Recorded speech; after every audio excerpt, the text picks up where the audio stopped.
Hello student, today we are going to understand final account cooperative society. Just 5 minutes.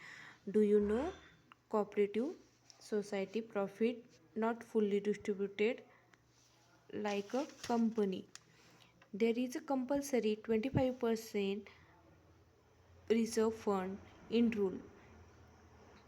मतलब final account cooperative society में जो profit होता है वो fully distribute किया नहीं जाता और कंपलसरी जो रिजर्व फंड होता है उसमें पिछले साल का जो प्रॉफिट होता है उस पर 25% हम कैलकुलेट करते हैं। ये रूल अगर आपको एडजस्टमेंट में दिया होगा या नहीं दिया होगा तो भी हमें ये कैलकुलेट करना है। अभी हमें कोऑपरेटिव सोसाइटी का मीनिंग जानना है। तो cooperative society is a voluntary association of person. It is a main objective of service like a motive, not a profit. इसका मतलब होता है कि कोऑपरेटिव सोसाइटी में वॉलेंटरी एसोसिएशन ऑफ पर्सन होता है जो सर्विस मोटिव से अपना बिजनेस करता है। उसका मोटिव सर्विस देना होता है, प्रॉफिट मोटिव नहीं होता है। और ये महाराष्ट्र कोऑपरेटिव सोसाइटी एक्ट के अंदर होता है। इसके अंदर हम cooperative society account final account prepare करते हैं। अभी इसमें हमें ये बीकॉम के लिए सिलेबस है। इसमें हमें trading account, profit and loss account and balance sheet इतने अकाउंट प्रिपेयर करने होते हैं। अभी ट्रेडिंग अकाउंट प्रिपेयर करने में हमें ग्रॉस प्रॉफिट कैलकुलेट करते हैं। इसमें हमें सेल्स माइनस COGS करने पे हमें ग्रॉस प्रॉफिट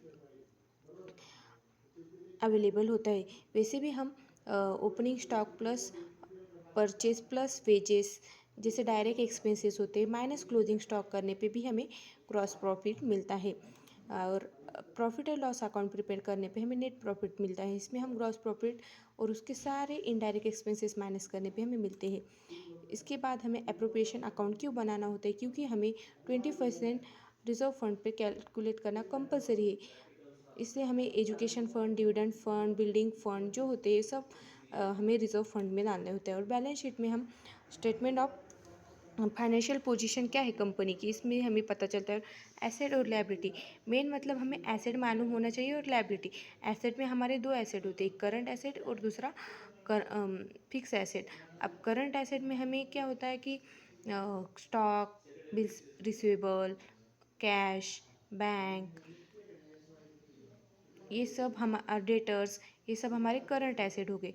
वैसे ही हमारे फिक्स एसेट जो होते हैं वो बिल्डिंग, प्लांट, मशीनरी, ये सब हमारे फिक्स एसेट होते हैं। करंट लायबिलिटी हमारे bills payable, creditors, bank overdraft, ये हमारे करंट लायबिलिटी। और फिक्स लायबिलिटी में जो लॉन्ग टर्म लायबिलिटी और डिबेंचर होती है वो हमारे लायबिलिटी होती है। I hope you understand the final cooperative accounting society. If you found this helpful, like and share and comment. If you comment, if you want to practical problem, I will be solve there. Thank you.